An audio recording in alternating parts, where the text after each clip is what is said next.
Информационная служба новостей. Главные темы выпуска. Два крупных турнира одновременно стартовали в Северной Осетии. Полуфинал национального чемпионата профессионального мастерства по стандартам WorldSkills и первенство СКФО по робототехнике. Подробнее в материале Фатимы Макиевой. Журналисты Северной Осетии принимают участие во втором медиафоруме Общероссийского народного фронта. Торжественное открытие накануне состоялось в Санкт-Петербурге.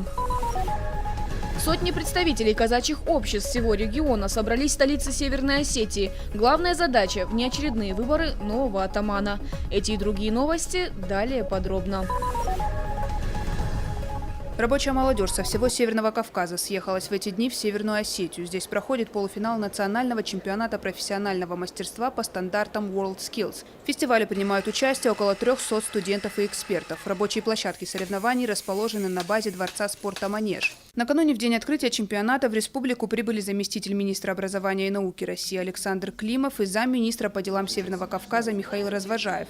Перед открытием они приняли участие в пресс-туре по средним и высшим учебным заведениям Владикавказа. Первой точкой стал торгово-экономический техникум. Гостям провели экскурсию по учебному заведению и рассказали о достижениях. Он стал победителем конкурсного отбора комплексных региональных программ развития профессионального образования.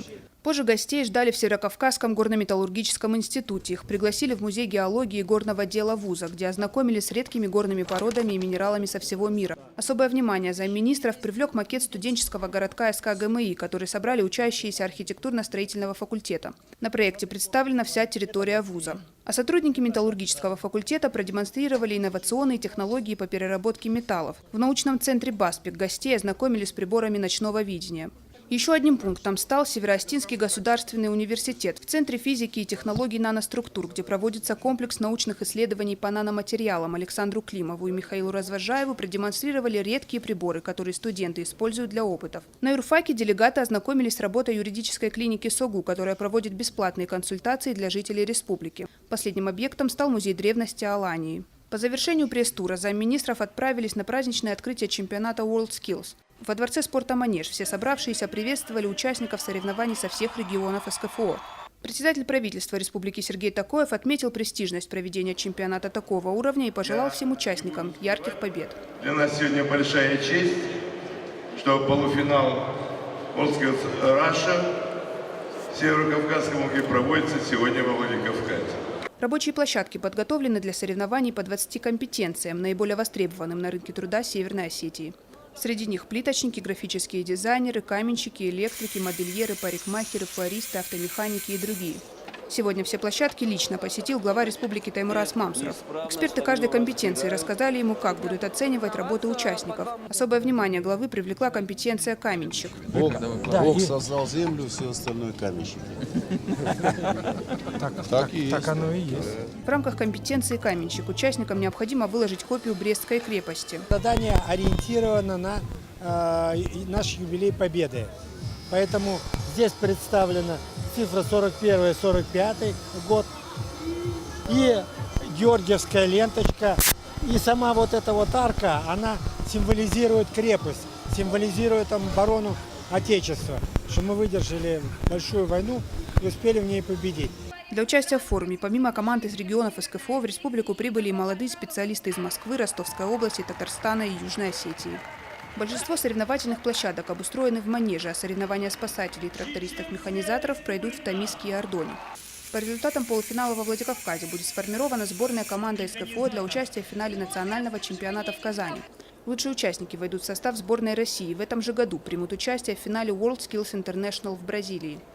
Те навыки и знания, которыми они овладевают, и которые они уже демонстрируют, позволяют говорить о том, что это будут самые востребованные люди на любом производстве. И то, что не просто количество участников и регионов здесь у нас растет, а хотя бы то, что только после прошлогодних соревнований, которые прошли у нас в республике, на некоторые очень важные для нас специальности, конкурс увеличился в 4 раза. Также сегодня Таймураз Мамсуров дал старт открытому первенству СКФО по робототехнике. Турнир проходит на базе бизнес-инкубатора IT-парка «Алания». Развитие робототехники – это неминуемая стадия научно-технического прогресса, А мы великая страна, мы не должны отставать ни в чем. И глядя на вас, в нас, старшего поколения, растет уверенность в том, что мы будем всегда в передовых рядах научно-технического прогресса, и человечество будет обязано вам, именно вашему поколению. В соревнованиях принимают участие дети от 7 до 17 лет. По сравнению с прошлым годом количество участников увеличилось более чем в 2 раза. Помимо прежних регионов-участников, впервые на первенстве выступили команды из Краснодарского края и Кабардино-Балкарии. Трудно переоценить здесь проведение вот таких вот мероприятий очень важных. Тем более, что детишки-то маленькие. Если они с таких юных лет начинают заниматься конструированием, проектированием, то я думаю, что из них вырастут, конечно, классные специалисты, вне зависимости от того, пойдет потом ребенок в учреждение профессионального образования, захочет ли он стать квалифицированным специалистом и пойдет в технический, технологический университет. Федеральные чиновники дали высокую оценку организации и проведению чемпионата WorldSkills, а также первенству СКФО по робототехнике. Напомним, что окружной чемпионат рабочих профессий проходит в Северной Осетии уже 3-й раз. Фатима Макиева, Ацамаз Кочиев, Савелий Зангиев, Осетия ТВ. 7 журналистов из Северной Осетии принимают участие во 2-м медиафоруме Общероссийского народного фронта. Торжественное открытие накануне состоялось в Санкт-Петербурге. В северную столицу прибыли журналисты со всех регионов страны. Их работы стали лучшими в рамках конкурса «Правда и справедливость». Из 1500 заявленных материалов только 300 прошли жесткий отбор. Каждый корреспондент получил денежную премию. Из Северной Осетии лауреатами стали коллеги с портала «15-й регион», сайта гражданской журналистики «Градус.Про», ГТРК «Алания» и «Осетия ТВ». Ключевые темы работ – проблемы в сфере ЖКХ, коррупция, госзакупки. В моей памяти не было никого, кто бы вот так поддержал региональных журналистов, поддержал журналистов со всей страны, с глубинок, с разных регионов. И вот так, можно сказать, дал им шанс, дал им возможность и поверить в себя, дал им возможность посмотреть на себя еще раз с другого ракурса и понять, ну, вот, что они идут в правильном направлении, что они могут действительно заниматься хорошей журналистикой, что они могут делать сами, создавать вот именно своими руками, могут что-то менять в своем регионе. За время работы форума у региональных журналистов есть возможность пообщаться с коллегами из федеральных СМИ, обсудить острые вопросы, обменяться опытом. Во 2-й день форума главным гостем стал генеральный директор и президент издательского дома «Ньюсмедиа» Арам Габрилянов. Участникам форума предстоят также встречи и с другими известными медийными персонами. А в последний день мероприятия посетит президент Путин, который ответит на вопросы журналистов. Фатима Дзываева, Елена Черенкова, Осетия ТВ. На протяжении многих десятилетий их обычаи не менялись. На традиционный выборный круг Терского войскового казачьего общества сегодня приехали казаки всего Кавказа. Несколько сотен представителей обществ всего региона собрались в столице Северной Осетии. Глава республики Теймураз Мамсуров приветствовал гостей. Главная задача – вне очередного круга выборы нового атамана. Предыдущий Вячеслав Пилипенко досрочно сложил с себя полномочия. Высокий пост в итоге занял атаман Ставропольского казачества Александр Журавский. Он, по сути, и был единственным кандидатом. Только он прошел согласование федеральных ведомств. Процедура голосования прошла не без споров, но 3/4 делегатов все же Журавского одобрили.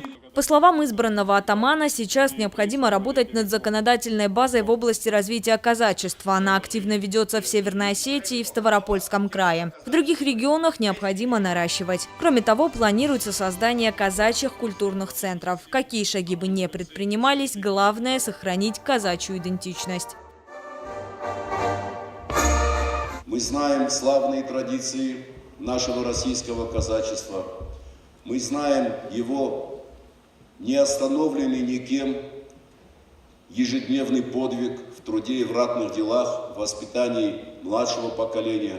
В первых рядах борцов за сохранение всего лучшего всегда было, есть и, я уверен, будет казачество.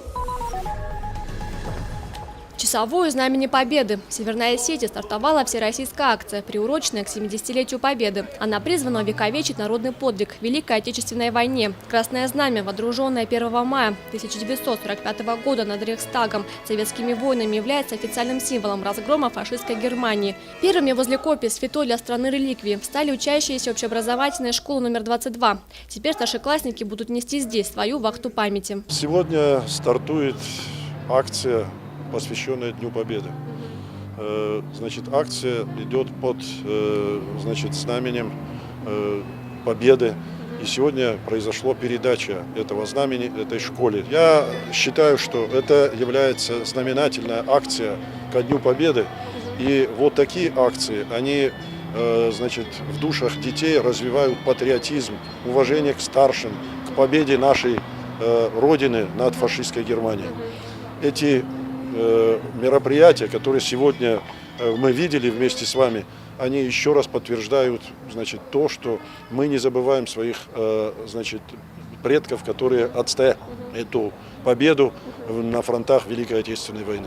И сегодня же школе присвоили имя Виктора Коняева, кавалера Ордена Славы всех степеней. В далеком 1942 году он был учеником этой школы, однако ему так и не удалось его закончить. В 16 лет его отправили на фронт. На сегодняшнем мероприятии присутствовала дочь ветерана Татьяна Коняева.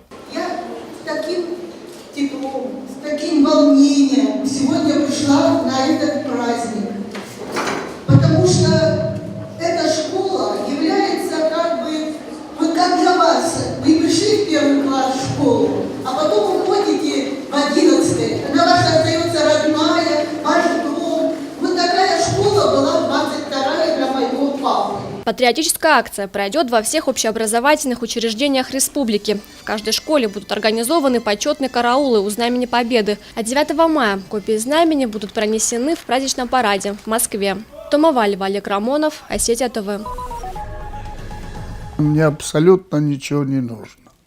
Мне нужно спокойно дожить свой жизненный век. Вот сколько буду жить, чтобы меньше меня тревожили, отрывали куда-то. Жизнь Алексея Михайловича Бучукури полна драматических событий и больших свершений. Выпавших на его долю испытаний с лихвой хватило бы не на одного человека. Детей у Алексея Михайловича нет, а любимой жене, которая ушла из жизни несколько лет назад, вспоминает со слезами на глазах. Но жизненные неурядицы не смогли сломать воина Победы. Он известен своим активным участием в ветеранском движении и общественной жизни республики. Послевоенные годы Алексей Михайлович посвятил работе с детьми. За 30 лет в образовании он прошел все ступени, от пионер-вожатого до директора школы. Сейчас живет один в маленькой старой квартирке, которая очень нуждается в ремонте. Одинокому ветерану пытались помочь неравнодушные люди из районного совета и из Центра социальной поддержки. В администрацию города отправили запрос на оказание помощи в ремонте. Через пару недель пришел отказ. Основания уже никто и не припомнит. Расстроенный и разочарованный Алексей Михайлович выбросил дежурную отписку и даже вспоминать не хочет о случившемся. Я сам в Совете ветеранов был председателем лет 10. Вот после этого я отошел от Совета ветеранов. Бываю иногда там по вопросам. По нуждам я туда не хожу. Эти и другие вопросы, связанные с ЖКХ, обсуждали как раз накануне в Совете ветеранов. В прошлом году на капитальный ремонт был выделен 41 миллион рублей. Сегодня бюджет уменьшился вдвое и составляет 28 миллионов. Получается, что для продолжения программы капитального ремонта необходимо софинансирование с владельцем жилья. Мы здесь собрались, которые работали в порядочных должностях, знаем, что к чему. Мы знаем республику, мы знаем государство. Но нам надо сейчас общее положение в республике и в нашем городе Владикавказе. Что творится? А не то, что нам эти цифры мы знаем, как читаем мы хорошо, и кодексы хорошо знаем, и постановления хорошо знаем. Прекрасно мы читаем. Вы извините, пожалуйста. Львиную долю от общей стоимости выплачивает владелец квартиры. Муниципальные власти могут погасить в среднем 20% от общей суммы. В подвале страшная картина.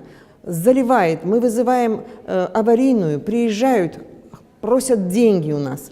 Мы кое-как собираем копейки, платим, уезжают, но это все ерунда.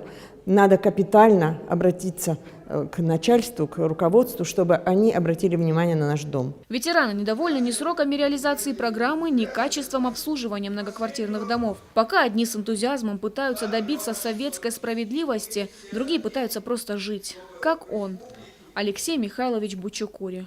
Ветеран войны, Бескомпромиссный, открытый, одинокий, но очень сильный. Фатима Отзываева, Олег Рамонов, Осетия ТВ.